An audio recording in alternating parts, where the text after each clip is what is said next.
I think you can give it first. Bye-bye. Is that it? Oh. Hello. Oh. I thought you were character pie. I don't think they can understand you. Say something. Oh. Hey, everyone.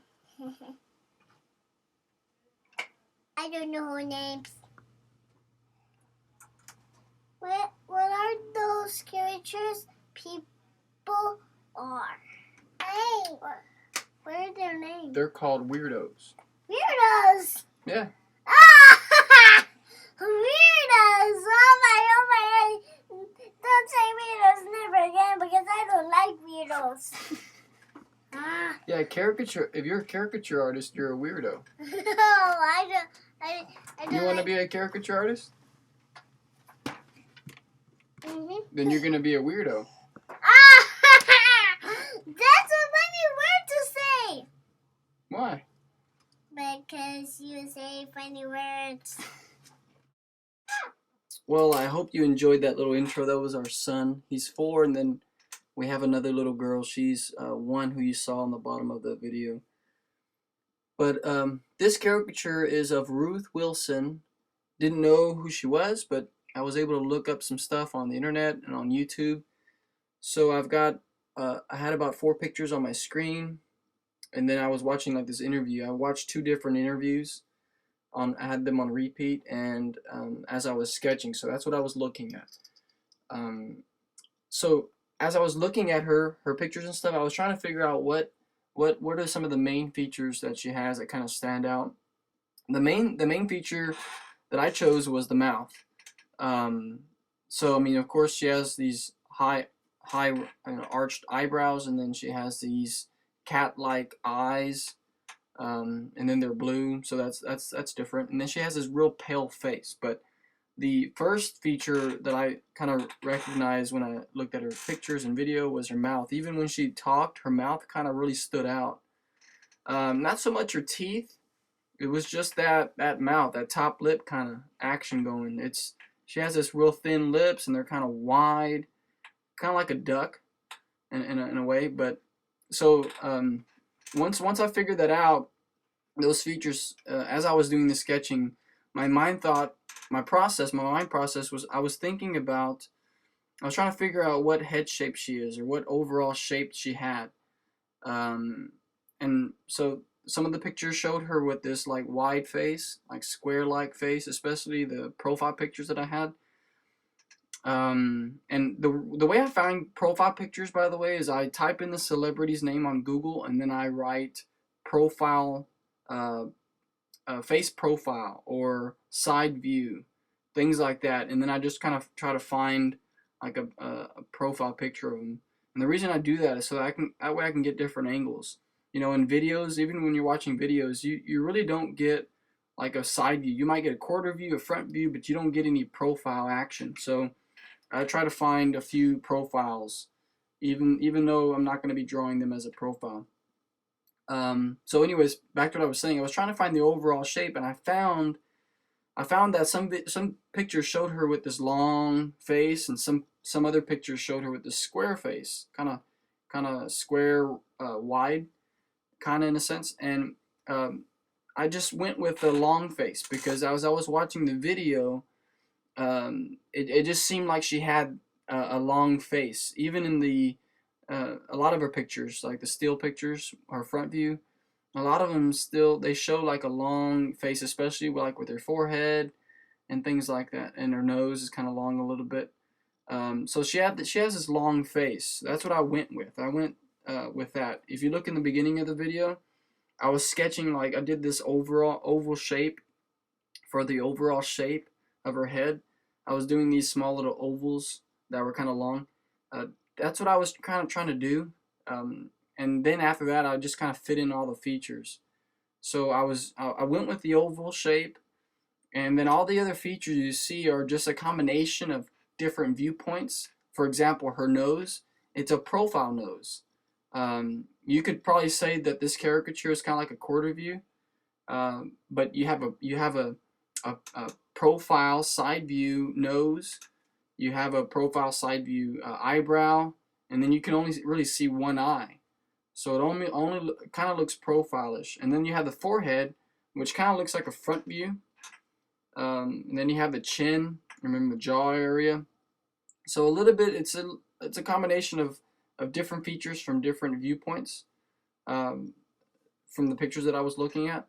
The challenge was with this caricature was the mouth. You know, you have, if you're gonna go with a long face like I did, then you have to kind of fit in this wide mouth because she has this really wide mouth. So you're either gonna have the mouth, you know, come off the page or come off the face, or you're gonna have to kind of wrap that smile around her head somehow.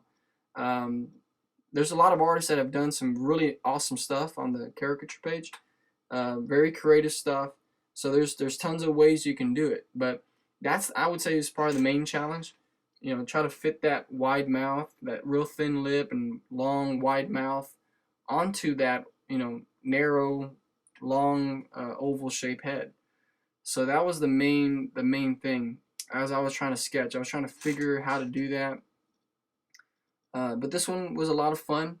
I try to keep it real simple in the thumbnail sketches. I don't try to get all detailed as far as like doing all the little edits, because I think even in the coloring there's still editing going on. Like you still trying to edit and change. At least I am. Not in a big way, but just kind of in a small way, because sometimes the little small details help with like likeness and stuff. But you're always continually editing, at least I am. And when I do the thumbnails, I try not to edit as much. I just keep it simple, the overall shape. And once I kind of get an overall shape that I'm satisfied with or that I like, I move on to the big page. That way I don't waste all the detail or get frustrated in trying to copy that small thumbnail like on a big sheet of paper. So there I am moving on to the big sheets, you'll see. And it's just a watercolor paper. It's you see, I think it's 11.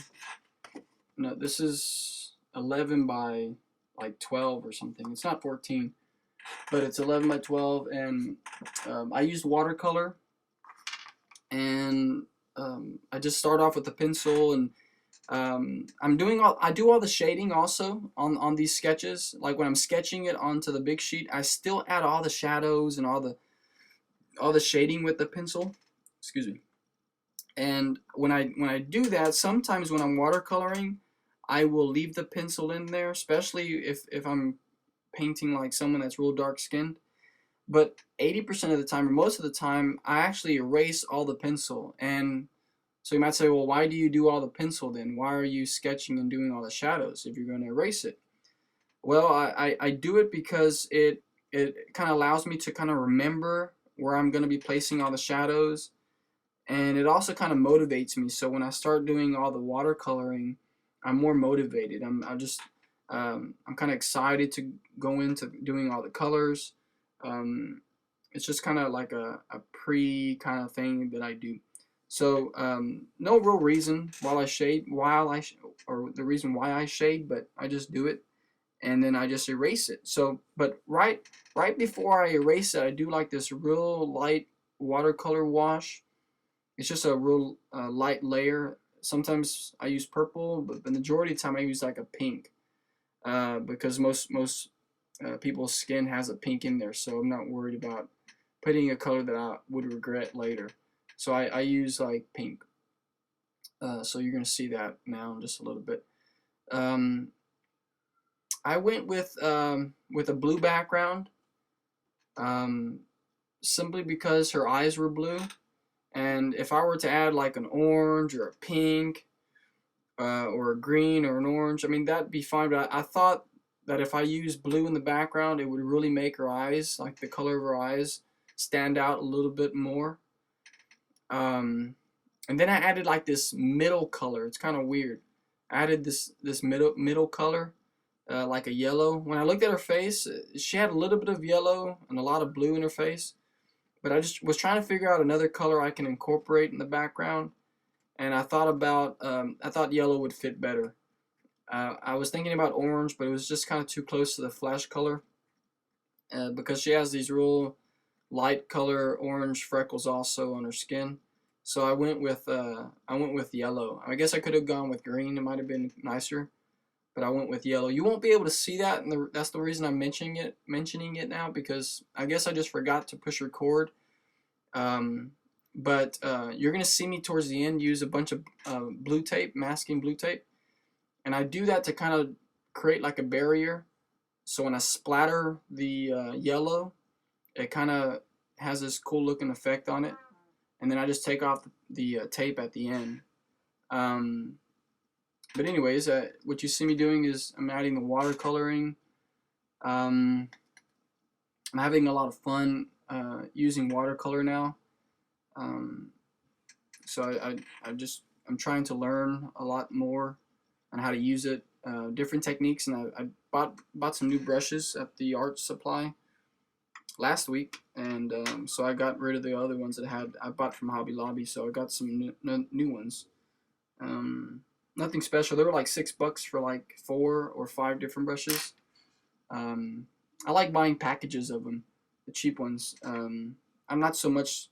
I don't buy. I try not to buy the expensive ones because I have, and I really don't use them. So I'd rather just stick with like a package that they sell for like $5, and I use half of them. So I don't waste a lot of money, and they work fine. So let me see what else I can add here. Oh, gummy bears. If you're drawing caricatures, you want to make sure the secret of drawing caricatures is the Haribo. I'm not sure if I'm pronouncing that right, but Haribo gummy bears. That is the secret. I try to eat some every time I draw a caricature here in the studio. I try to eat and just kind of get hyper, I guess. But I really enjoy those. But anyways, there's nothing special about them. Let me see. When I did the hair, I did like a real thin layer of brown, and then I moved into the darker areas. I just got darker and darker as I went. Her hair shows like to be black in some of the pictures, especially my reference picture, the main one. Um, but I just tried to add those highlights, those browns in there because her hair is brown. And then some other pictures they show her as like a really light brown hair. So I don't know if she dyed it or what, but I just try to stick with the main reference picture that I was going by, dark hair. You see where I drew her eyelashes right there? The eyelashes, I ran into a problem when I got to coloring her hair. I wanted to color it all black in that area where you see the eyelashes, but that would have covered up her black mascara or her eyelashes there. It would have covered her eyelashes. So I just left it brown. I just kind of left it like a light brown there. That way the eyelashes would still stand out, or you would still see them. So not a big problem, but just something I ran into, and I left it brown there. Let me see. I used a hair dryer. I used it to kind of help with the drying process. It's very necessary when I right before I erase the pencil, and also as I'm watercoloring, I just try to make sure the layers are dry before I add more layers. That's about it. But as far as this caricature goes, I tried to spend the same amount of time with the sketching. This caricature totaled about 3.5 hours. It took like 2 days because I had other things to go. I stayed up helping a friend move, and we did all these other things in between. There's life stuff that happens too, but I did spend, as far as total drawing time, that I saw on the recorder. It said 3 hours and a half, 3.5 hours. So, and I might have spent maybe an hour and a half just sketching, maybe an hour, and then the rest was all watercoloring. So, I think that's the most important, just doing all the sketches and stuff. But anyways, here it is. Here's the finished work, and I hope you enjoyed it.